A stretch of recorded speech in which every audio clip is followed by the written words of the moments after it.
আসসালামু আলাইকুম রহমতুল্লাহি আবরাকাতু। পবিত্র রবিউল আওয়াল মাসে মাই টিভির আয়োজন রহমাতুল্লিল আলামিন অনুষ্ঠানে আপনাদের সকলকে জানাই আন্তরিক শুভেচ্ছা ও অভিনন্দন। সুপ্রিয় দর্শক, অনুষ্ঠানের শুরুতেই আমরা পবিত্র কালামুল্লাহ থেকে তেলাওয়াত শুনব। আউযু বিল্লাহি মিনাশ শাইতানির রাজীম। বিসমিল্লাহির রহমানির রহিম। وقال إني ذاهب إلى ربي سيهدين رب هب لي من الصالحين فبشرناه بغلام حليم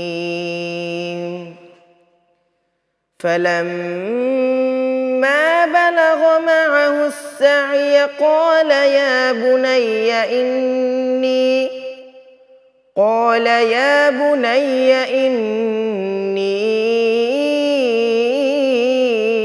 أرى في المنام أني أذبحك فانظر ماذا ترى قال يا أبت افعل ما تؤمر ستجدني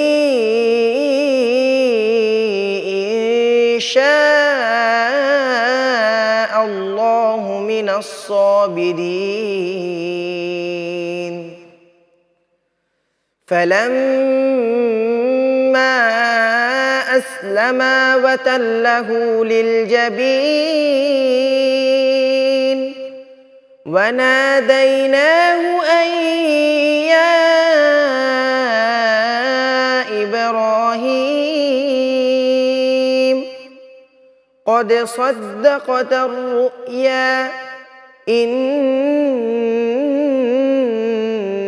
كذلك نجزي المحسنين إن هذا لهو البلاء المبين وفديناه بذبح عظيم صدقت يا رب العالمين। আজকে আমাদের আলোচ্য বিষয় হচ্ছে রাসূল সাল্লাল্লাহু আলাইহি সাল্লামের মিলাদুন্নবী ও সিরাতুন্নবী উম্মতের করণীয় এবং বর্জনীয় কি। এ বিষয়ে আলোচনা করার জন্য আমাদের স্টুডিওতে আজ দুজন বিজ্ঞ আলেম উপস্থিত হয়েছেন।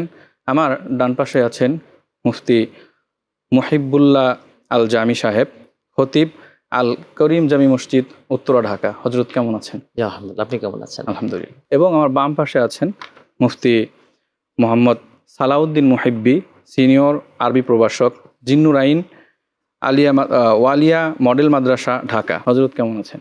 আলহামদুলিল্লাহ, আপনি কেমন আছেন? আলহামদুলিল্লাহ। আমরা প্রথমেই জানতে চাচ্ছি মাওলানা সালাউদ্দিন মুহিব্বি সাহেবের কাছে, রাসূল সাল্লাল্লাহু আলাইহি সাল্লামের মিলাদুন্নবী আনন্দ প্রকাশের ব্যাপারে কোরআন এবং হাদিস কি দিক নির্দেশনা দিয়েছে? আসসালামু আলাইকুম ওয়া রাহমাতুল্লাহি তাআলা ওয়া বারাকাতুহু।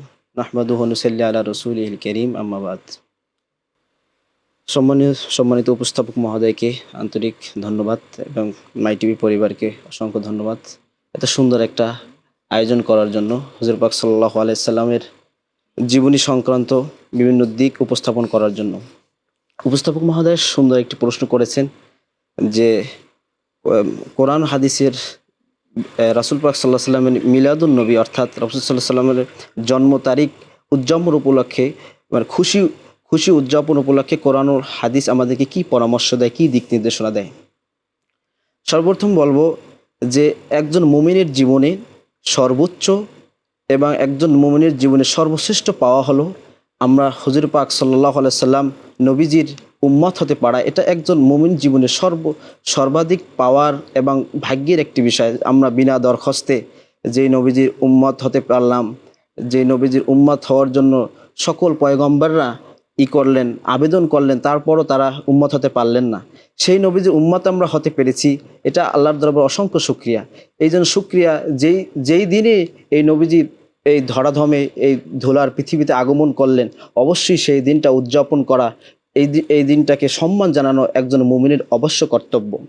এ সম্পর্কে আমাদের দেখতে হবে কোরআনুল কারিমের আল্লাহ রব্বুল আলমিন কি নির্দেশনা রয়েছে। আল্লাহ রব্বুল আলমিন সূরা ইউনূসের 58 নম্বর আয়াতে চমৎকারভাবে আল্লাহ রব্বুল আলমিন মুমিনদেরকে দিক নির্দেশনা দিলেন, কুল বিফাদলিল্লাহি ওয়া বিরহমাতিহি ফাবিযালিকা ফালইফরাহু হুয়া খায়রুম মিম্মা ইয়াজমাউন। যে হে নবী, আপনি বলে দিন, তারা যখন আল্লাহর ফজল এবং রহমত যখন পাবে তখন তারা যেন খুশি হয়। এখন ফজল এবং রহমত এই দুইটা কি আমাদের তো বোধগম্য নয়, এজন্য আমাদের মুফাসসিরিন কেরামের রায় দিকে মেনে নিতে হবে, তারা কি বলছে সেদিকে লক্ষ্য করতে হবে। এ ব্যাপারে এই আয়াতের ব্যাখ্যা করতে গিয়ে আল্লামা ফখরুদ্দিন রাজি রহমতুল্লাহ আলাই তার তাফসিরে কাবিরের ভিতরে, আল্লামা শিহাবুদ্দিন আলুসি রহমতুল্লাহ আলাই তাফসিরে রুহুল মানির ভিতরে, আল্লামা ইসমাইল হাক্কি রহমতুল্লাহ আলাইহি তাফসিরে রুহুল বায়ানের ভিতরে চমৎকারভাবে বর্ণনা করেছেন। সেখানে রইসুল মুফাসসিরিন আব্দুল্লাহ ইবনে আব্বাস রাদিয়াল্লাহু তাআলা একটি কওল বর্ণনা করেছেন, একটা মত বর্ণনা করেছেন, আল মুরাদু বিফাদলিল্লাহি হুয়া ইলমুদ্দিন আও কিলা হুয়া ইসলাম আও কিলা হুয়া আল ঈমান। কেউ কেউ বলেছেন ফদলুল্লাহ হলো ইলমে দিন, কেউ কেউ বলেছেন ঈমান, কেউ কেউ বলেছেন ইসলাম, কিন্তু দ্ব্যর্থ কণ্ঠে সকলে বলে দিয়েছেন যে আল মুরাদু বিরহমাতিল্লাহি তাআলা হুয়া সাইয়্যিদুর রাসূলিল্লাহি সুবহানাহু ওয়া তাআলা। যে আমার রহমত দ্বারা একমাত্র উদ্দেশ্য হলো, শুধুমাত্র রহমত হলো ওমা আরসালনাকা ইল্লা রাহমাতাল লিল আলামিন, যে রহমত দ্বারা উদ্দেশ্য হলো আমাদের প্যারা নবী হযরত মুহাম্মদ সাল্লাল্লাহু আলাইহি সাল্লাম। আর সেই রহমত এবং ফজল যেই ব্যক্তি পেল, আল্লাহ রাব্বুল আলামিনের নির্দেশ ফালইফরাহু, তারা যেন খুশি উদযাপন করে, তারা যেন খুশি হয়। এই জন্য আমাদেরকে আয়াতের বাস্তবায়ন করার জন্য হলেও, আমাদেরকে এই আয়াতের আমল করার ক্ষেত্রে হলেও আমাদের নবী করিম সাল্লাল্লাহু আলাইহি সাল্লামের আগমনের বেলাদাত শরীফে খুশি হওয়া একজন মুমিন হিসেবে কর্তব্য। আমরা পরবর্তী প্রশ্নে চলে যাব। জনাব মুফতি মুহিবুল্লাহ জামি হযরত, আমরা জানতে চাচ্ছি যে রাসূল সাল্লাল্লাহু আলাইহি সাল্লাম জন্মদিন উপলক্ষে, মিলাদুন্নবী উপলক্ষে রাসূল সাল্লাল্লাহু আলাইহি সাল্লাম নিজে কি করতেন এবং উম্মতকে এই ব্যাপারে কি দিক নির্দেশনা দিয়ে গিয়েছেন? ধন্যবাদ বিজ্ঞ উপস্থাপক, আপনাকে চমৎকার একটি প্রশ্ন করেছেন। রাসূল করিম রাউফুর রহিম সাল্লাল্লাহু আলাইহি ওয়াসাল্লাম আজ থেকে প্রায় ১৫০০ বছর আগে আমাদের থেকে চিরবিদায় নিয়ে জান্নাতুল ফেরদাউস রজা মুবারকে বিশ্রাম নিচ্ছেন। তিনি ৫৭০ খ্রিস্টাব্দে ধরাধামে আগমন করে জাহিলি সমাজকে অন্যায় বিচার, যে সময় মানুষ হানাহানি কাটাকাটির মধ্যে ছিল, যে সময় ত্রাণকর্তা খোঁজা শুরু করে দিয়েছিল মানুষ, সেই কঠিন একটি মুহূর্তে আল্লাহ সুবহানাহু ওয়া তাআলা অত্যন্ত দয়া করে মায়া করে রাহমাতাল লিল আলামিন রাউফুর রহিম সাল্লাল্লাহু আলাইহি ওয়াসাল্লামকে প্রেরণ করেছিলেন। তিনি ধরাধামে এসেছিলেন, সেই আগমনী বার্তা হযরত ইব্রাহিম আলাইহিস সালাম তিনি দিয়েছিলেন। আল্লাহ রাব্বুল আলামিন সে কথা কোরআনে তুলে ধরেছেন।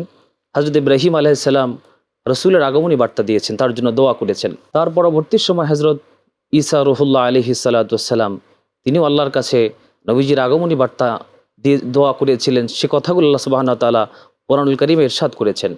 সুতরাং আল্লাহ সুবহানাহু ওয়া তাআলার অশেষ দয়া মেহেরবানি হচ্ছে আমাদের প্রিয় নবীজি সাল্লাল্লাহু আলাইহি ওয়াসাল্লাম। আল্লাহ সুবহানাহু ওয়া তাআলার নিয়ামত, রাসূল করিম আমাদের জন্য, গোটা জাহানের জন্য নিয়ামত। আল্লাহর হাবিব সাল্লাল্লাহু আলাইহি ওয়াসাল্লাম এই যে তার বেলাদাত শরীফ আগমনের দিনে রাসূল করিম রাউফুর রহিম সাল্লাল্লাহু আলাইহি ওয়াসাল্লাম কী করতেন, এটা হাদিস দ্বারা প্রমাণিত। রাসূল করিম সাল্লাল্লাহু আলাইহি ওয়াসাল্লামকে প্রশ্ন করা হলো, ইয়া রাসূলুল্লাহ সাওমুল ইয়াউমুল ইসনাইন, হুজুর আপনি সোমবারের কেন রোজা রাখেন? রাসূল করিম সাল্লাল্লাহু আলাইহি ওয়াসাল্লাম বললেন, ফিহি উলিদতু, আমি সোমবারে জন্মগ্রহণ করেছি, সেজন্য আমি এই সোমবারে রোজা রাখি। সুবহানাল্লাহি বিহামদিহি সুবহানাল্লাহিল আযীম। শুধু তাই নয়, রাসূল করিম সাল্লাল্লাহু আলাইহি ওয়াসাল্লাম জন্মদিন পালন করেছেন। আমাদের বাংলাদেশে একদল ভাইয়েরা বলতে চায়, এই বিষয়টাকে মানতেই চাচ্ছে না, তারা বলতে চায় জন্মদিন পালন করাই হারাম। এখন কথা হচ্ছে পদ্ধতিগত সিস্টেমটা কি হবে। এখানে পদ্ধতি হলো রাসূল করিম সাল্লাল্লাহু আলাইহি ওয়াসাল্লাম জন্মদিন পালন করেছেন রোজা রেখে। এখন কেউ যদি বলতে চায় যে রোজা রেখে জন্মদিন পালন করা যাবে, এটা হক রাখে, এই কথাটা বলা উচিত। এটি না বলে একবারে পুরো কথাটাকে তারা ধূলিসাৎ করে উড়িয়ে দেয় যে জন্মদিন পালন করা হারাম। তাহলে ওলামাদের দৃষ্টিকোণ থেকে এই হাদিসকে অস্বীকার করা হয়, আর হাদিস অস্বীকারীর অবস্থা কি আপনারা সকলেই জানেন দর্শক শ্রোতা। তো সেজন্য রাসূল করিম সাল্লাল্লাহু আলাইহি ওয়াসাল্লাম প্রমাণ করেছেন, রাসূলের জন্মদিনে তিনি রোজা রেখে শুকরিয়া আদায় করেছেন। শুধু তাই নয়, সাহাবায়ে কেরাম অত্যন্ত খুশি হয়েছিলেন। আপনি অবাক হয়ে যাবেন, বুখারী শরীফের মধ্যে কিতাবুন নিকাহে তালিকান হাদিস এসেছে, সেখানে ইরশাদ হচ্ছে আবুল আহাবকে যখন প্রশ্ন করা হলো স্বপ্নের মধ্যে, আব্দুল্লাহ ইবনে আব্বাস জিজ্ঞেস করলেন, আবুল আহাব তোমার কবরের কি অবস্থা আমাকে জানাও, আমাকে বলো। তিনি তখন বলেছিলেন যে ভাই এখানে তো কষ্টের শেষ নাই, আজাবের শেষ নাই, কিন্তু সোমবারে আমার কবর আজাবকে হালকা করে দেওয়া হয়। সুবহানাল্লাহ। সুবহানাল্লাহ। এটির কারণ হচ্ছে আপনারা সকলেই জানেন দর্শক শ্রোতা, সেখানে রাসূল করিম সাল্লাল্লাহু আলাইহি সাল্লাম যখন পৃথিবীতে আগমন করলেন, আগমনের সুসংবাদ দিয়েছিলেন তার দাসী সুয়াইবা আবুল আহাবকে।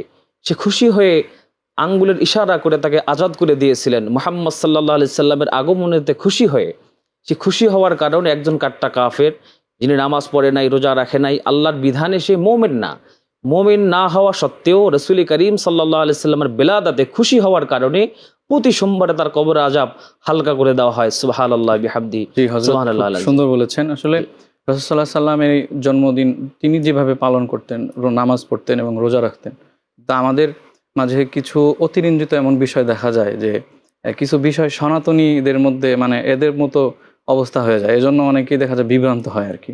যাই হোক, আর রাসূল সাল্লাল্লাহু আলাইহি সাল্লামের তিনি যেভাবে তার জন্মদিন পালন করেছেন, রোজা রেখেছেন এবং নামাজ পড়েছেন, আমরাও ইনশাআল্লাহ ওইভাবেই চেষ্টা করবো। জাযাকাল্লাহ খায়ের। জি ইনশাআল্লাহ। আমরা পরবর্তী প্রশ্নে চলে যাব যে মিলাদুন নবী, এটা তো হচ্ছে আলোচনার বিষয়, এবং সিরাতুন নবী রাসূল সাল্লাল্লাহু আলাইহি সাল্লামের পালনীয় বিষয়।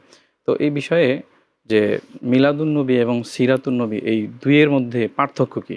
বিজ্ঞ উপস্থাপক, আপনি চমৎকার একটি প্রশ্ন করেছেন। মিলাদুন নবী সিরাতুন নবীর মধ্যে পার্থক্য হলো শাব্দিকগত, শব্দগত পার্থক্য রয়েছে, অর্থগত পার্থক্য রয়েছে। মিলাদুন নবীর শব্দটা যদি আমরা বিচার করি, মিলাদুন নবী হলো রসুল পাক সাল্লাল্লাহু আলাইহি সাল্লামের জন্মের সময় বা স্থান।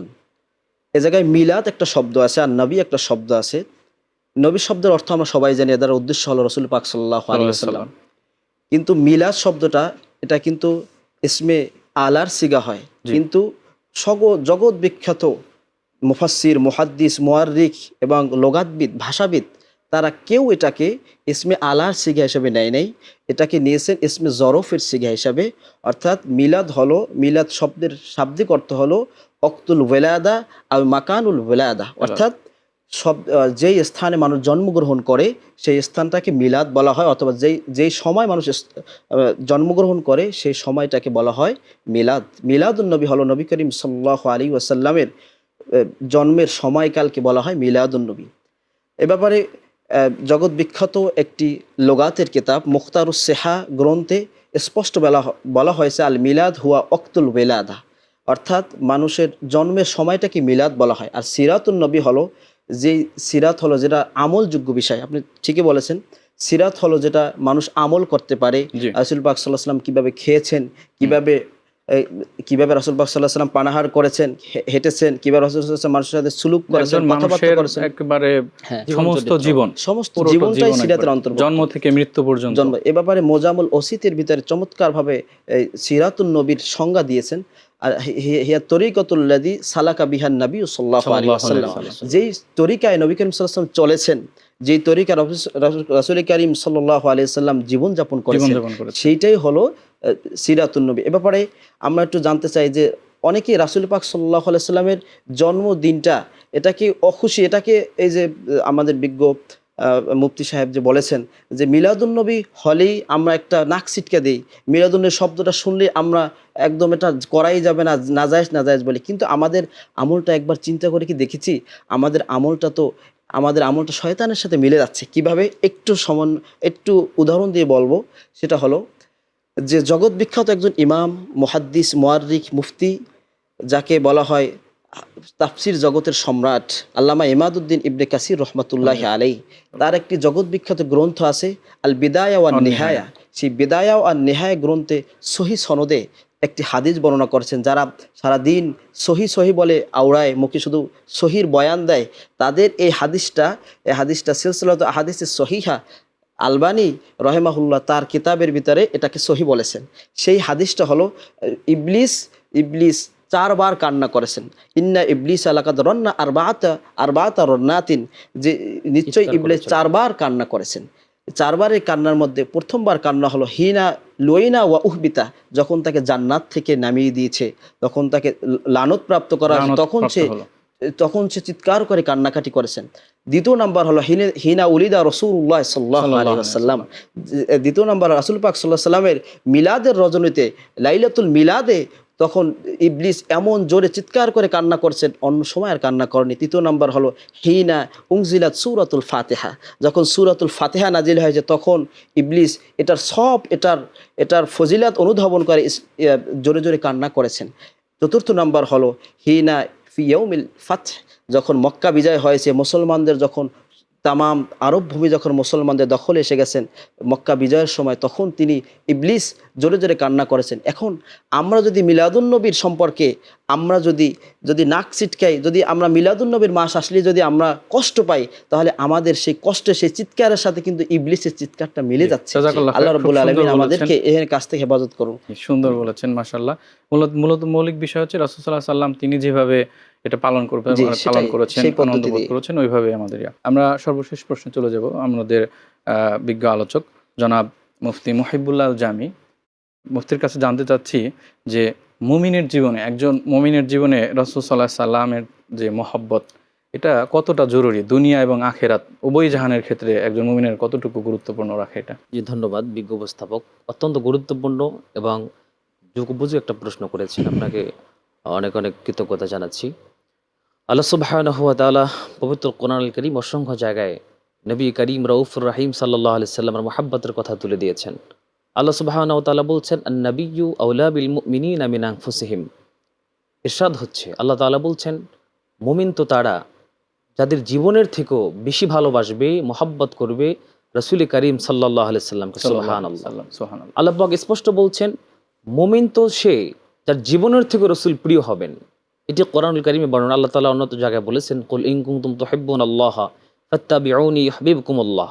আল্লাহ তাআলা বলছেন, তোমরা যদি আমি আল্লাহকে ভালোবাসতে চাও তাহলে রসুল পাকের ইত্তেবা করো, রসুলকে ভালোবাসো। রসুলের ইত্তেবা ভালোবাসা যদি তোমরা করতে পারো তাহলে আমি আল্লাহকে পেয়ে যাবে, আমি আল্লাহর ভালোবাসা তোমরা পেয়ে যাবে। সুবহানাল্লাহ। কোরআন পাকে যত জায়গায় রাসূল জি। আল্লাহ পাক তার অনুগত্যের কথা বলেছেন, সাথে সাথে আল্লাহ তাআলার অনুগত্যের পাশাপাশি রাসূল সাল্লাল্লাহু আলাইহি সাল্লামের অনুগত্যের জি। কথা বলেছেন। আপনি যেখানে খুঁজবেন কোরআন পাক আল্লাহ তাআলা বলছেন, আতিউল্লাহ ওয়া আতিউর রাসূল। আতিউর রাসূল। যেখানে আল্লাহর কথা এসেছে সেখানে নবী করিম সাল্লাল্লাহু আলাইহি সাল্লামের কথা এসেছে। আপনি আরো অবাক হবেন, আব্দুল্লাহ ইবনে আব্বাস রাদিয়াল্লাহু আনহু তাফসীর করেছেন যে কুল হুয়াল্লাহু আহাদ, এখানে আল্লাহ নিজের পরিচয় দিতে পারতেন যে আমি আল্লাহ তাআলা এক, আমার কোনো শরীক নাই, লা শারীক।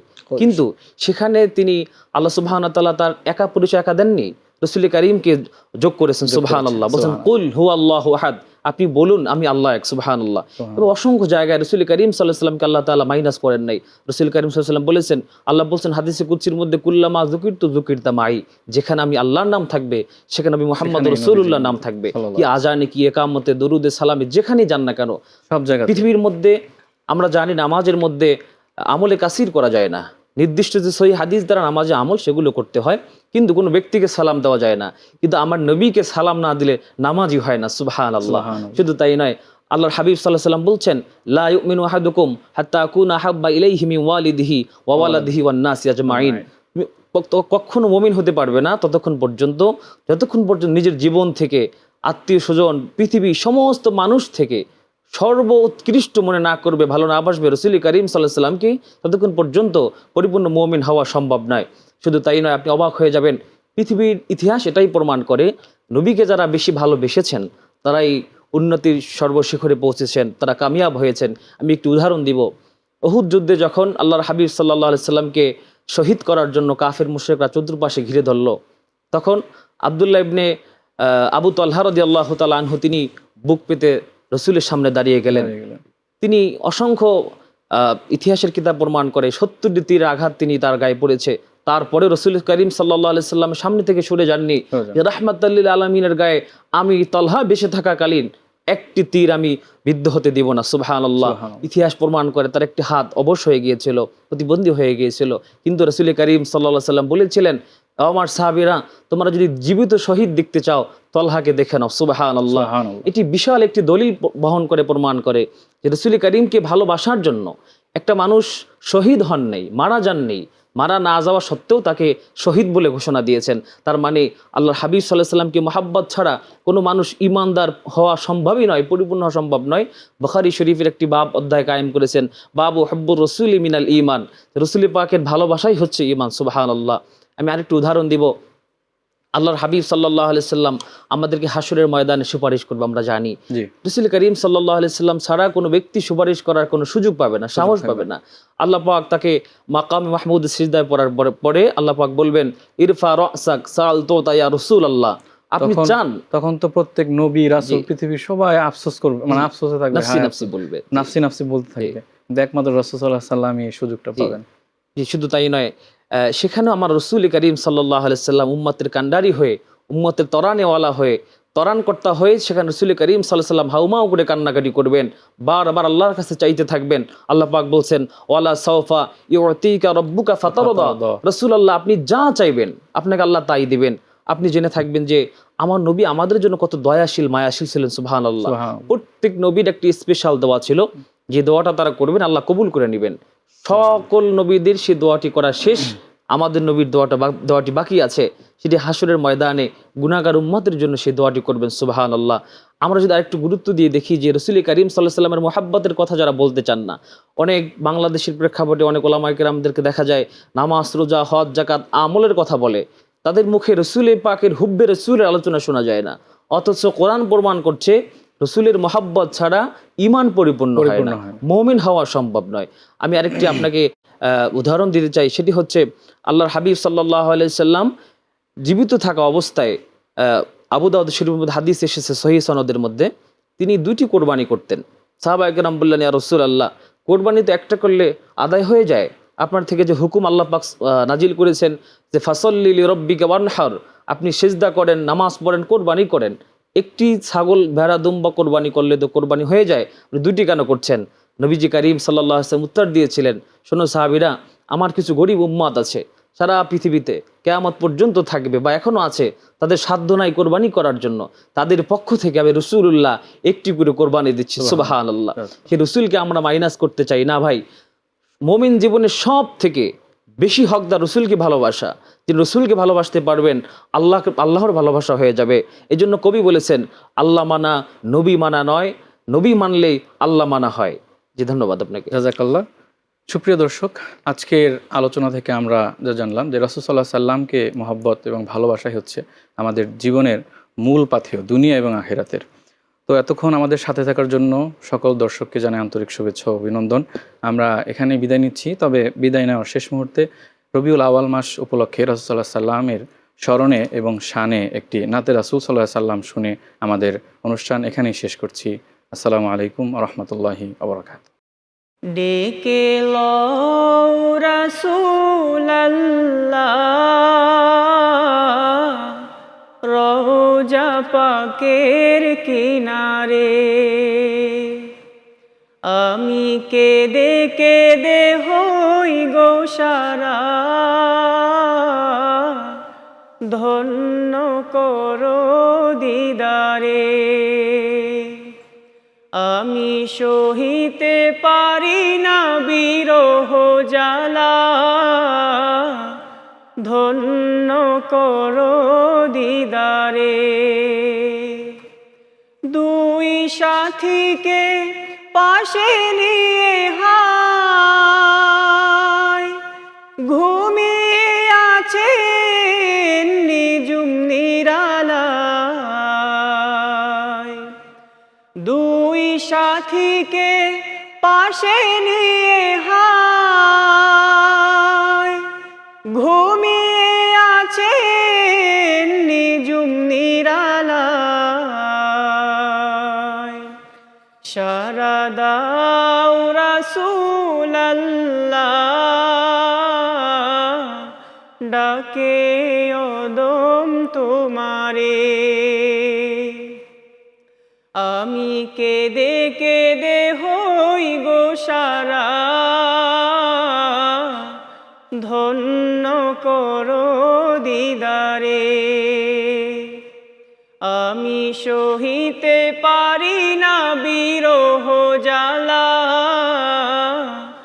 ধন্য করো আমারে।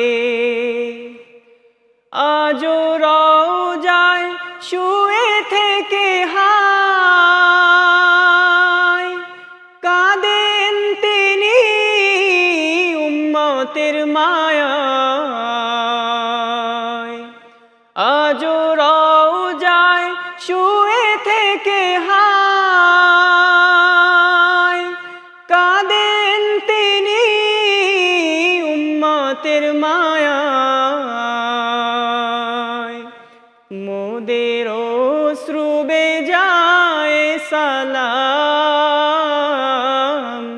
পাঠিয়ে দিলাম শিওরে। আমি কেঁদে কেঁদে হই গো সারা